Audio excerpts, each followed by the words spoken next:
ये कहानी हमज़ा की है। हमज़ा जब छोटा सा होता था, वो किसी चीज़ पर रोता था, उसे कोई चीज़ बुरी लगती थी, तो उसे सारे कहते थे कि तुम क्यों रो रहे हो? लड़के थोड़ी रोते हैं, तुम लड़की थोड़ी हो जो रो रहे हो, मर्द तो बिल्कुल नहीं रोता, तो खबरदार जो तुम रोए। उसे ये कह कहकर उसका रोना कम करवा दिया गया, उसके इमोशंस दिल में रहने लगे। फिर जब वो स्कूल में गया, स्कूल में उसे कोई चीज़ बुरी लगती, कोई और लड़के क्लास फेलोज़ तंग करते, टीचर मारता, तो वो रोता, तो तब भी उसे बाकी क्लास फेलोज़ बहुत ज़्यादा इस बात पर टॉन्ट किया करते थे कि तुम लड़की थोड़ी हो जो रो रहे हो, ये तो लड़की है, ये ऐसा है, ये वैसा है, ये तो मर्द ही नहीं है, ये तो बहुत फेमिनिन है। इस तरह की बातें करके उसके इमोशंस को और दबाया जाता था। फिर जब वो बड़ा हुआ, उसकी पढ़ाई मुकम्मल हो गई और ज़िंदगी की भाग दौड़ में लग गया, तो तब तो उसको इमोशंस दिखाने का बिल्कुल भी कोई हक नहीं रहा। वो अपने सारे इमोशंस अपने अंदर ही रखता गया। उसे जब भी कोई मसला होता, कोई प्रॉब्लम होती, वो दिल के अंदर ही अपनी फीलिंग्स रखता था, किसी को नहीं बताता था कि कहीं उसे कमज़ोर ना समझा जाए, कहीं उसे वल्नरेबल ना समझा जाए।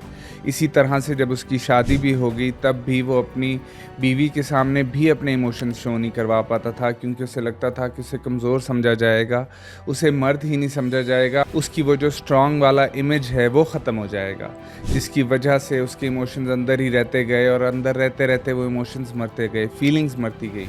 उसको अपनी ज़ाती फीलिंग्स बताने के अलावा प्यार का इज़हार करना भी नहीं आ पाया। उसे ये लोगों को भी बताना नहीं आ पाया कि वो किसी से कितना प्यार करता है, अपनी बीवी तक को नहीं बता पाता था, जिसकी वजह से लड़ाई झगड़े भी शुरू हो गए। आखिरकार बीवी ने भी एक दिन तंग आकर कहा कि तुम्हारे अंदर दिल है भी कि नहीं है?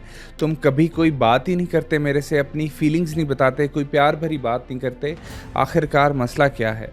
और फिर एक दिन हमज़ा फट पड़ा। हमज़ा के दिल में जो कुछ था वो उगलता गया, रोता गया, दिल के अंदर जो भी बातचीत थी वो निकालता गया, लेकिन वो गुस्से में इतना पागल हो गया कि वो चीज़ें तोड़ना शुरू हो गया। और उसकी बीवी ने ये हालत उसकी देखकर फ़ौरी वहाँ से चली गई कि शायद ये तो अब डेंजरस हो गया, ये मुझे ही ना कुछ कह दे, और उन दोनों का आपसी रिश्ता भी ख़त्म हो गया। हमज़ा के पूरी ज़िंदगी के जो दबे हुए इमोशंस थे वो उस दिन बाहर आ रहे थे।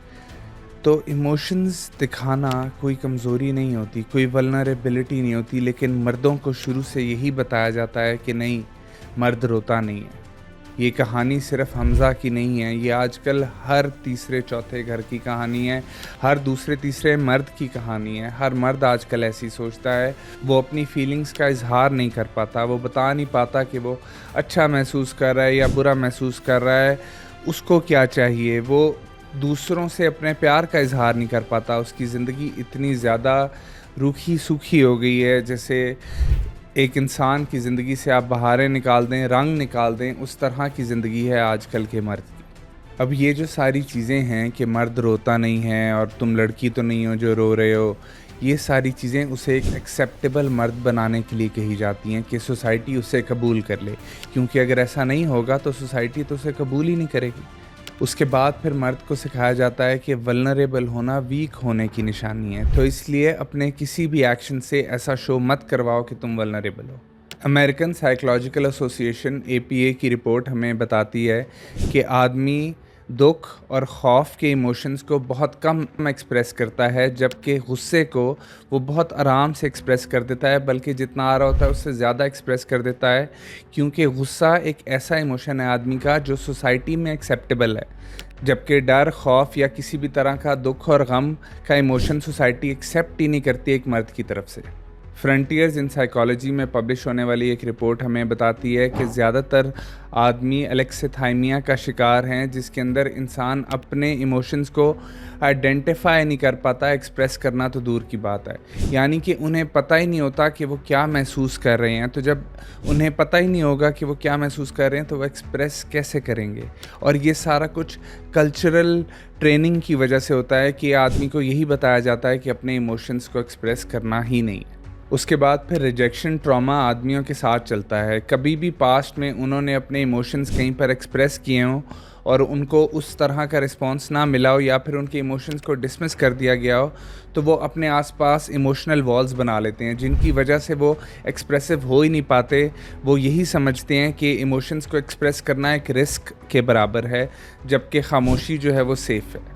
अब इसी सारी चीज़ का रिश्तों के ऊपर भी इतना गहरा असर पड़ता है। अक्सर व बेशतर इमोशनल नीड्स पूरी नहीं हो पाती क्योंकि औरतें हमेशा ये कंप्लेन करती हैं कि आदमी अपनी फीलिंग्स को एक्सप्रेस नहीं कर रहा, वो बता ही नहीं रहा, जिसकी वजह से एक इमोशनल डिस्टेंस पैदा हो जाता है दोनों के बीच। उसके बाद फिर आदमी को मिस इंटरप्रेट किया जाता है। अक्सर व बेशतर आदमी के साइलेंस को इग्नोर करना या मोहब्बत ना होने के बराबर समझा जाता है कि ये आदमी कुछ बोलता नहीं है तो शायद ये मुझसे मोहब्बत ही नहीं करता, जबकि उस आदमी का मसला सिर्फ ये होता है कि उसको अपने इमोशंस एक्सप्रेस करने आते ही नहीं है क्योंकि उसने कभी सीखा ही नहीं, ना ही उसे सोसाइटी ने सिखाया, ना ही सीखने का मौका दिया। WHO की 2023 की रिपोर्ट हमें बताती है कि आदमी 3 से 4 गुना ज़्यादा सुसाइडल होते हैं औरतों के मुकाबले में, क्योंकि वो अपने इमोशंस को एक्सप्रेस ही नहीं कर पा रहे होते, जिसकी वजह से उनके अंदर एक उबाल बनता रहता है और वो एक दिन फट जाता है और वो सोचते हैं कि बस मैं अपनी जान ले लूँ।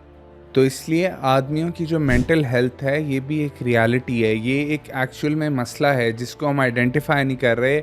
हम आदमी को देख ही नहीं रहे कि उसको क्या मसले मसाइल हैं, वो ज़िंदगी से क्या चाहता है। हमने आदमी को सिर्फ एक टूल बना लिया है कि ये बस दूसरों के लिए ज़िंदा है, ये दूसरों की खुशी के लिए ज़िंदा है, दूसरों के इमोशंस को समझने के लिए ज़िंदा है। उसके अपने इमोशंस को नहीं देखा जा रहा कि उसको किस चीज़ में खुशी मिलती है, उसको किस चीज़ में गम मिलता है। वो भी इस दुनिया में जीने के लिए आया है, वो सिर्फ दूसरों की ज़रूरियात पूरी करने के लिए नहीं आया। अब इस सारे मसले के अंदर औरतें क्या कर सकती हैं? एक तो आप बहुत ही पेशेंट रहें, सब्र करें, अगले बंदे को फोर्स ना करें कि वो अपने इमोशंस का इजहार करे, बल्कि सिर्फ इंतज़ार करें। आप उसे इस तरह की बातें कर सकती हैं कि मुझे पता है शायद तुम्हारे पास अल्फाज ना हो ये बात कहने के लिए, लेकिन जब भी तुमको बात करना चाहो मैं यहाँ हूँ, I am always there for you. अगले का सहारा बने। जब आप उसको इतना कॉन्फिडेंस दे देंगी कि वो अपने इमोशंस का इजहार कर सके तो वो आपके साथ एक्सप्रेसिव हो जाएगा और आपको अपने दिल के हालात, अपने दिल की बातें सब बताना शुरू कर देगा, अपने इमोशंस को शेयर करना शुरू कर देगा। उसके बाद फिर आदमी की लव लैंग्वेज को अंडरस्टैंड करें। बहुत सारे आदमी वर्ड्स में अपना प्यार एक्सप्रेस नहीं कर पा रहे होते, लेकिन हेल्प करने से, प्रोवाइड करने से, कोई भी चीज़ को फिक्स करने से, आपके रिलेशनशिप में एफर्ट पुट करना ही उसकी लव लैंग्वेज है। उसी से ही वो आपको बता रहा है कि वो आपसे कितना प्यार करता है।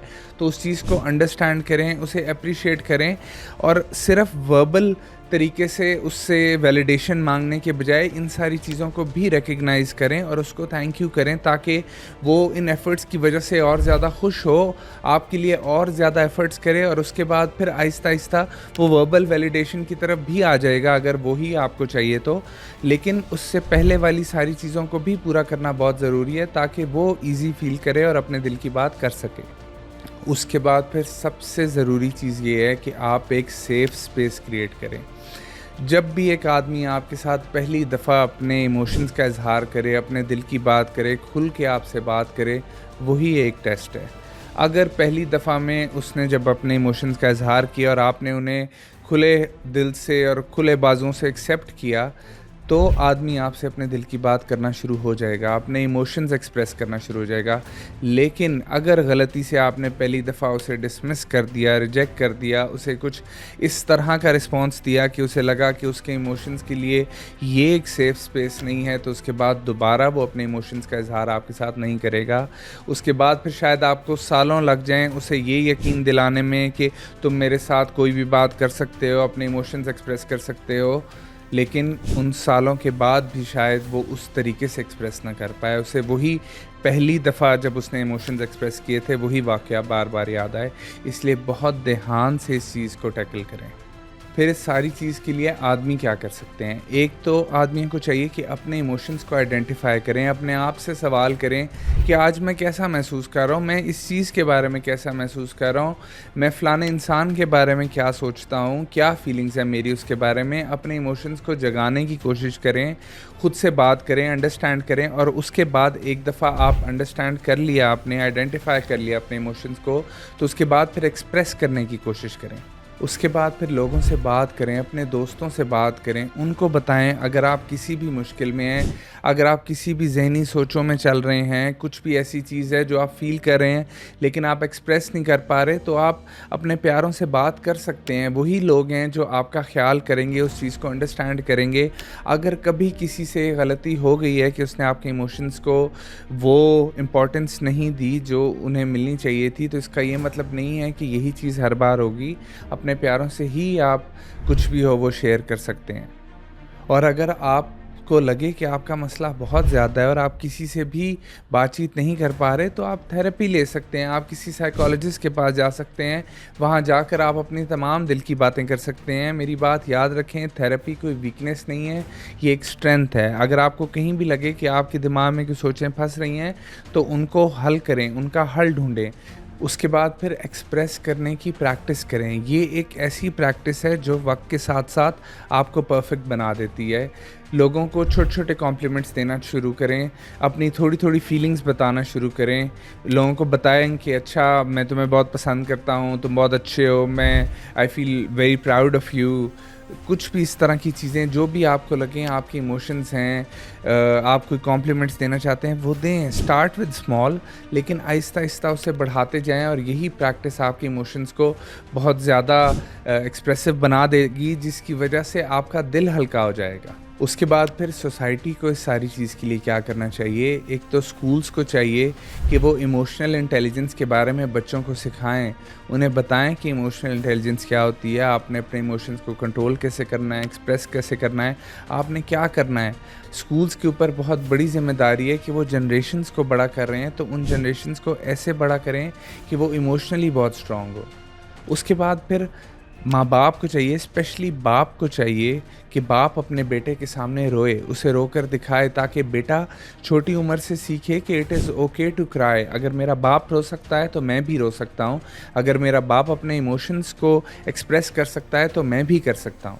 उसके बाद फिर मीडिया को भी चाहिए कि वो ऐसे स्ट्रॉन्ग आदमियों को दिखाए जो कि इमोशनली वल्नरेबल भी हों, जो अपने इमोशंस को एक्सप्रेस भी करते हों लेकिन साथ में उनकी पर्सनैलिटी भी बहुत ज़्यादा स्ट्रॉन्ग हो। जब भी मीडिया ऐसे आदमियों को दिखाता है जो कि अपने इमोशंस को एक्सप्रेस नहीं कर रहे और बहुत स्ट्रॉन्ग हैं, उनको देखकर लोग रोल मॉडल्स बनाते हैं और उन रोल मॉडल्स के पीछे जाकर वो अपनी इमोशनल इंटेलिजेंस का बेड़ा गर्क कर लेते हैं। आदमी की खामोशी को अक्सर व बेशतर इमोशंस की कमी समझा जाता है, लेकिन क्या हमने कभी सोचा है कि हो सकता है वो आदमी अंदर अपने चीख रहा हो लेकिन उसे सिर्फ कहना नहीं आ रहा हो, अपने इमोशंस दिखाने नहीं आ रहे हों। जब भी एक आदमी अपने इमोशंस एक्सप्रेस नहीं करता तो उसके रिश्ते थोड़े-थोड़े टूटना शुरू हो जाते हैं। तो आदमियों को भी चाहिए कि वो अपने इमोशंस का इज़हार करें, उनके इमोशंस बहुत ज़रूरी हैं। साथ-साथ में अगर आप एक औरत हैं तो आदमी को जज मत करें, उसको अपने इमोशंस एक्सप्रेस करने दें, उसको वो सेफ स्पेस दें जहाँ पर वो आपसे बात कर सके, अपने दिल का हाल बता सके। जब आप उसको सेफ स्पेस दे देंगी तो आपको सब कुछ बताएगा। आदमी को इतना ज़्यादा बर्डन मत करें सोसाइटी में कि आदमी की कमर ही टूट जाए। एक आदमी भी सहारा ढूँढता है अपने इमोशंस बताने का, अपने दिल का हाल सुनाने का। उसको इतने भारी दिल के साथ ज़िंदगी मत दें, उसको एक ऐसी ज़िंदगी दें जिसमें उसका दिल हल्का हो, जिसमें वो खुश हो, जिसमें वो इज़हार कर सके, जिसमें वो प्यार कर सके, और यही खूबसूरत ज़िंदगी है।